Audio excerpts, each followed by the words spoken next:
back to another English online session. Today, I am going to describe you the fifth chapter from the textbook Footprints Without Feet. This chapter also has the same title. This particular chapter describes you a talented scientist, but actually he was misusing his ability, his skills. He is a genius, but he is misusing his abilities and getting into trouble. So, before narrating the summary, let me give you a brief idea about the writer of this story. Herbert George Wells, well known as H.G. Wells, was born on 21st September 1866 and passed away on 13 August 1946.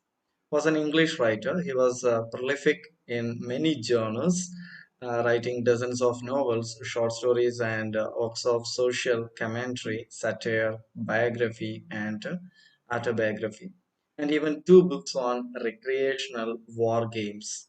He is now best remembered for his science fiction novels and is often called the father of science fiction, along with Jules Verne and Hugo Hensbach.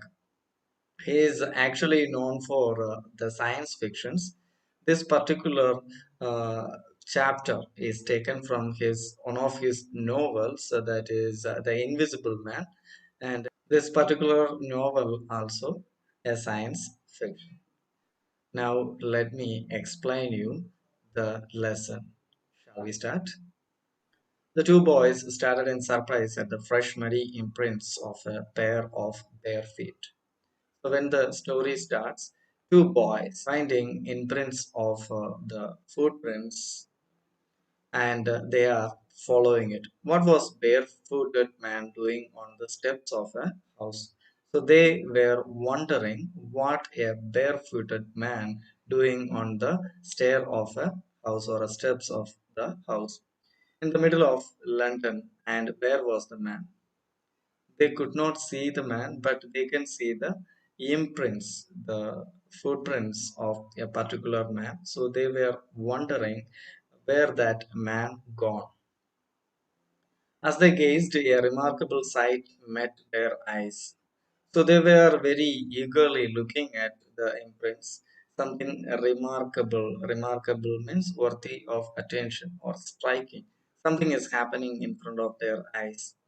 A fresh footmark appeared from nowhere. Further footprints followed one after another, descending the steps and progressing down the street.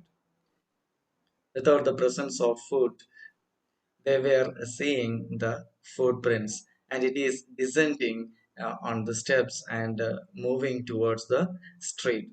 The boys followed, fascinated, until the muddy impressions became fainter and fainter, and at last disappeared altogether. So these two boys just followed the footprints from nowhere. He They could not see anyone, but only the footprints appearing. And after some time, it became faded, it became fainter, and altogether it disappeared. Till then, these boys followed. The explanation of the mystery was really simple enough. So, this mystery, the explanation of this mystery is actually simple enough. That is, the bewildered boys had been following scientists who had just discovered how to make the human body transparent. Actually, they are following the imprints of a scientist who made his body invisible. Griffin, the scientist, had carried out an experiment after experiment to prove that the human body could become invisible. So, the protagonist, the central character of the story, is Griffin. He was a scientist and he proved that a human body can transparent or become invisible. Finally, he swallowed certain rare drugs and his body became transparent as a sheet of glass. So he just intake some rare drugs, and finally his body became invisible like a sheet of glass. Through it also remained as solid as glass. Even though people could not see him, if you touch him, you can feel him. Okay, as solid as glass, but it is transparent. You cannot see him. Brilliant scientist who he was, Griffin was rather a lawless person. He never obeyed law. He was brilliant but never obeyed law. His landlord disliked him and tried to eject him. Eject means compelled to leave a place. So his landlord disliked his activities. So he just sent him out of his house. In revenge, Griffin set fire to the house. To get away without being seen, he had to remove his clothes. He was invisible. He went there and he set fire in the house and escaped from the place. To being not caught by others, he removed the clothes and escaped from the place. Thus it was that became a homeless wanderer without clothes, without money, and quite invisible. So by this action, he became a lone wanderer. He didn't have home now, homeless, and to be invisible, he just removed the clothes. So he didn't have any clothes and no money with him because he burned the house and quite invisible. Nobody could see him until he happened to step in some mud and left footprints as he walked. So that's how he reached here, and he just stepped on some mud. After when he walked, the footprints just impressed on the floor. That's how these boys seen him. He escaped easily enough from the boys who followed his footprints in London, but his adventures were by no means over. So he just tricked the boys very easily and escaped from the place. But his adventure or the problems he has to face in London, it was not over. He had chosen a bad time of the year to wander about London without clothes. It is actually winter, so without clothes roaming in the street, it's not at all a good idea. You have to be comfortable with cozy clothes. You have to remain in your home, but he is outside roaming without clothes. It was midwinter, the air was bitterly cold, and he could not do without clothes. So it's a very chilling night. It's very cold outside. Without clothes, he cannot spend outside, but he has to. He was compelled to do that.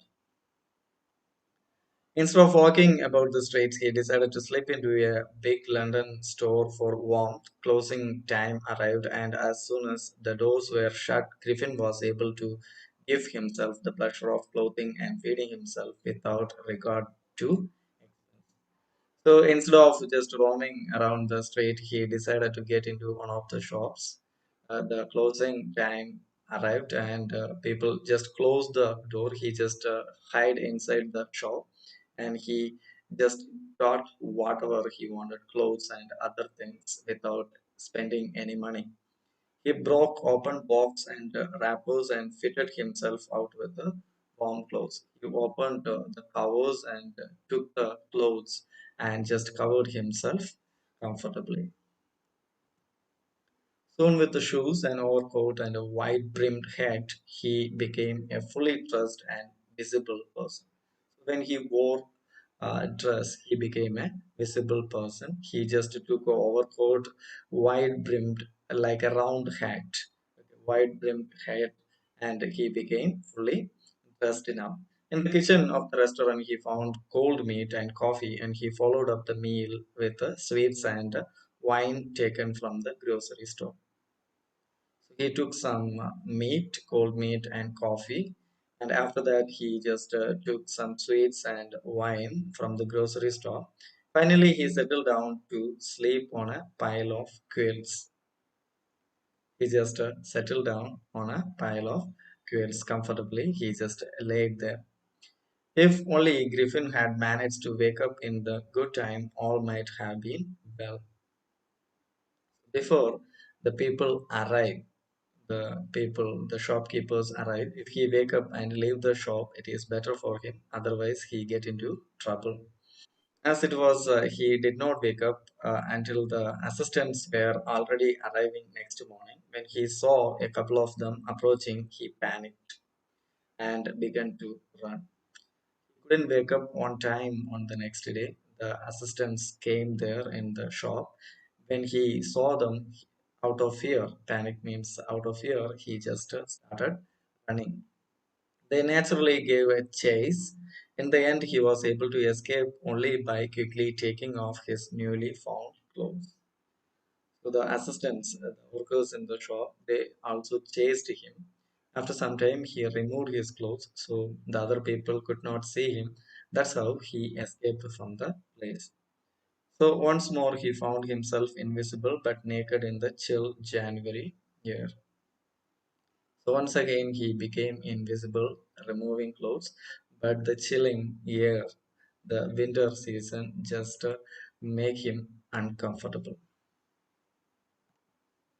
This time, he decided to try the stock of a theatrical company in the hope of finding not only clothes but also something that would hide the empty space above his shoulders. The next place he visited is a theatrical company relating to acting, actors, or theater. There he can find the makeup materials, mustache, or beard, such things he can find. So this is the aim. He visited there.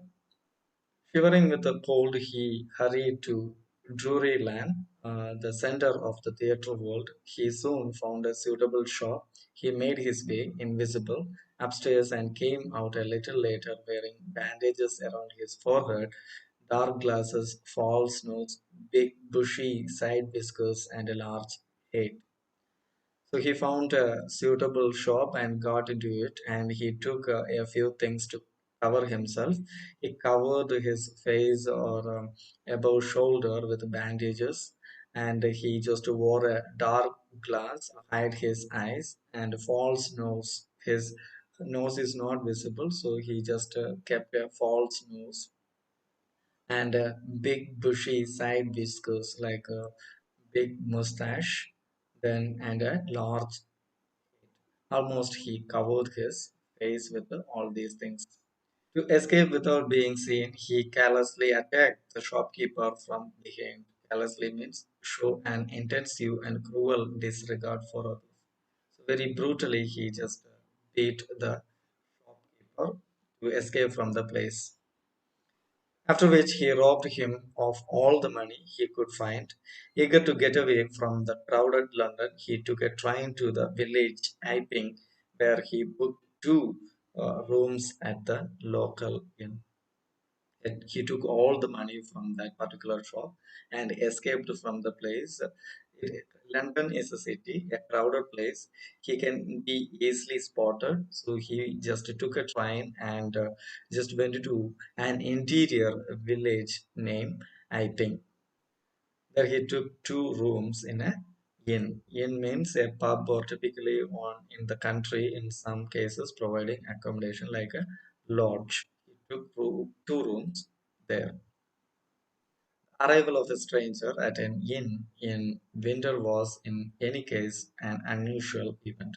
Usually people won't visit this village in a winter season, but this stranger's arrival became an unusual event, so people started speaking about it. A stranger of such uncommon appearance set all tongues wagging. All are started just speaking about, creating rumors about him, why he visited here.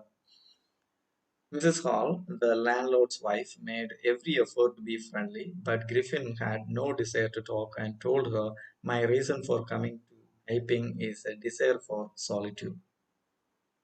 So the owner, the wife of the uh, owner of this particular inn, Mrs. Hall, she tried her level best to just have a conversation with this man, but he just refused it and said that he came here to spend his life in solitude, being alone. I do not wish to be disturbed in my work. Besides, an accident has affected my face. So he just made up some stories. He didn't like to disturb in his work, and also he said why his face is covered with a bandage. He met with an accident. Satisfied that her guest was an eccentric scientist, and in a view of the fact that he had paid her in advance, Mrs. Hall was prepared to excuse his strange habits and irritable temper. He just paid the money well in advance, so she is not just minding his business, or she was not asking any other questions. She is okay to excuse with his ill temper or other strange behaviors. But the stolen money did not last long, and presently Griffin had to admit that he had no money ready cash. So when the next payment arrival, he didn't have enough money. The money he just stolen from the theatrical shop, it was over. So he just admitted the woman that he didn't have more money. He pretended, however, that he was expecting a check to arrive at any moment. He just informed the lady that he was expecting a check, so when the check arrived, he can pay the money. Shortly afterwards, a curious episode occurred.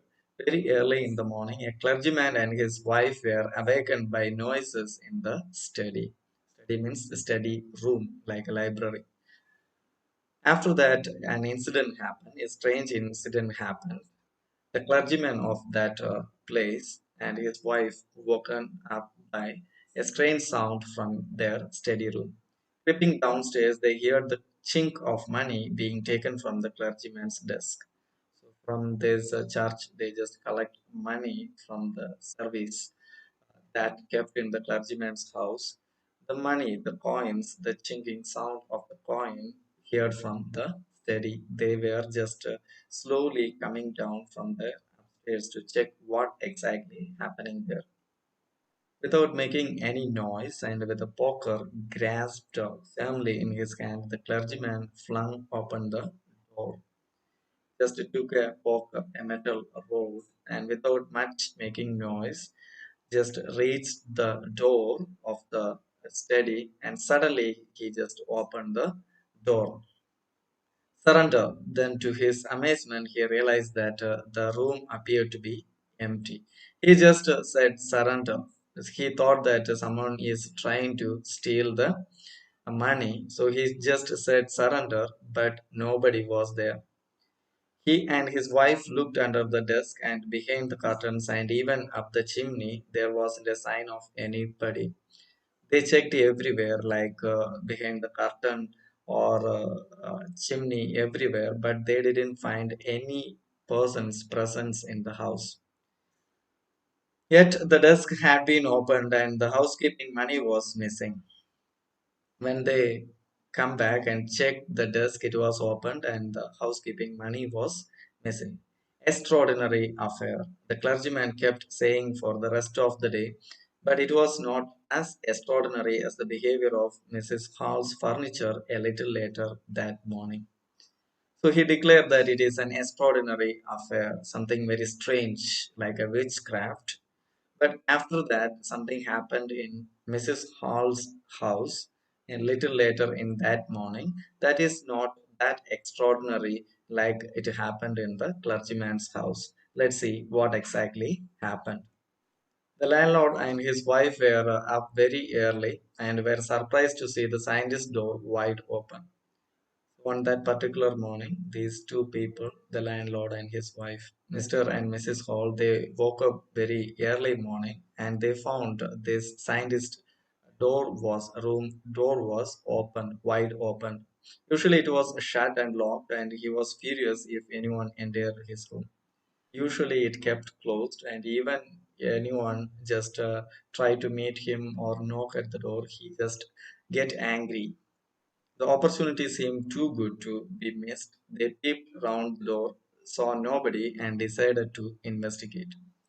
So this is an opportunity for them to check because his behavior were very strange. They went there, they just peeped, peeped means look quickly and furtively at something, especially through a narrow opening. Through a narrow opening, they looked into the house and they have found nobody is there. So they decided to investigate what exactly he was doing. The bedclothes were cold, showing that the scientist must have been up for some time. And stranger still, the clothes and bandages that he always wore were lying about the room. So they checked the bed; it was cold. So it shows that he left the place a few hours before, and they have found the bandages and other things he always wore. All of a sudden, Mrs. Hall heard a sniff close to her ear. Sniffing means draw up air audibly through the nose to dictate a smell. The dogs used to do that. That kind of a sound she heard just nearby her ear. A moment later, the hat on the bedpost leapt up and dashed itself into her face. The hat was kept on the bedpost, and it suddenly just leapt, jump, okay, suddenly just moved up, and it hit on the face of Mrs. Hall. Then the bedroom chair became alive. It started moving. Springing into the air, it charged straight at her legs foremost. So suddenly started moving and just reached in front of that lady.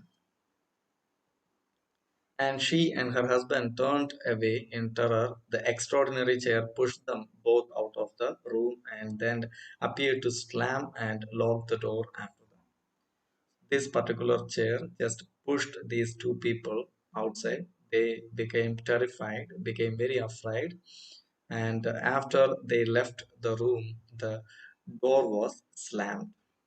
Mrs. Hall almost fell down the stairs in hysterics. Hysterics means a wildly emotional and exaggerated reaction. She was very shocked, so she was behaving like hysterics. She was convinced that the room was haunted and by spirits and that the stranger had some caused these to enter into her furniture. So they started doubting of the presence of some spirits, and this stranger is the reason why these spirits enter into her furniture. My poor mother used to sit in that chair. She moaned. Moaned means make long or low sound of expressing kind of crying. She was just complaining that her mother used to sit on that chair. Now, because of him, it was haunted. To think it should rise up against me now. The feeling among the neighbors was that the trouble was caused by witchcraft. But the neighbors of Mrs. Hall thought that it is witchcraft because of some witchcraft it is happening. But witchcraft or not, when the news of the burglary at the clergyman's home became known, the strange scientist was strongly suspected of having had a hand in it. And the news of this burglary, the robbery happened in the clergyman's house, started spreading in the village. So all are started suspecting this strange scientist. Suspicion grew even stronger when he suddenly produced some ready cash, though he had admitted no long before that he had no money. The village constable was secretly sent for. So suddenly he produced the money. Before that, he told that he didn't have any money. Suddenly he produced money. That also a reason these people strongly suspect scientist. And they just sent for the village constable to investigate this. Instead of waiting for the constable, Mrs. Hall went to the scientist, who had somehow mysteriously appeared from his empty room. Without waiting, she just visit herself to the scientist room, and he was just coming out of his room. Actually, before that, in the morning, they went to his room and checked he was not there, but now he was coming out from his room. I want to know what have you been doing to my chairs upstairs, she demanded. So she just asked him what you are doing with my furniture, with my chair in the room. And I want to know how it is you came out of an empty room and how you entered a locked room. Actually, it was locked. How you entered into the room. You are now coming out of the room. How you entered into the locked room. The Scientist was always quick-tempered. Now he became furious. He became very angry and he started reacting to this lady. You don't understand who or what I am, he shouted. Very well, I will show you. Suddenly he threw off bandages, whiskers, spectacles, and even nose. It took him only a minute to do this. The horrified people in the bar found themselves staring at a headless man. Out of anger, he suddenly just removed the bandages, hat, everything. Now all the people looking at a person without head. Mr. Jaffos, the constable, now arrived and was quite surprised to find that he had to arrest a man without a head. The constable arrived there and he was just wondering he had to arrest a man without. But Jaffos was not easily prevented from doing his duty. If a magistrate's warrant ordered a person's arrest, then that person had to be arrested without or with his head. Mr. Jaffos was a dutiful person, so he got the order from the magistrate. He has to do his job somehow, whether the person has head or not. He has to arrest this particular person. There followed a remarkable scene as the policeman tried to get hold of a man who was becoming more and more invisible as he threw off one garment after another. Jafar tried to catch him, and this man just trying to remove his clothes one by one. He is becoming invisible to escape from this policeman. Finally, a shot flew into the air, and the constable found himself struggling with someone he could not see at all. So all the dress had been removed. Now it appears like he was struggling with himself, like a man is invisible, and Jafar just catch hold of him and trying to catch him, and he was struggling. The people could see only Jafar's; they could not see this invisible man. Some people tried to help him but found themselves hit by elbows that seemed to come from nowhere. People could not see him, but they tried to help Jaffers, but they all got hit with the elbows and they could not predict that where his hand or elbow hitting from. In the end, Jaffers was knocked unconscious as he made a last attempt to hold on to the unseen scientist. Finally, a strong hit made by the scientist, and Jaffos became unconscious. There were nervous, excited cries of hold him, but this was easier said than done. Griffin had shaken himself free, and no one knew where to lay hands on him. So everyone just trying to excitedly calling to catch hold of him, but nobody knew where he is. So easily Griffin escaped from the place. So this is how this story ends. If you are interested, you can take the book and read The Invisible Man. What happens next? Hope you understood the story. Now read the story. Have a dictionary to refer more new words. See you with another lesson. Till then, take care. Bye.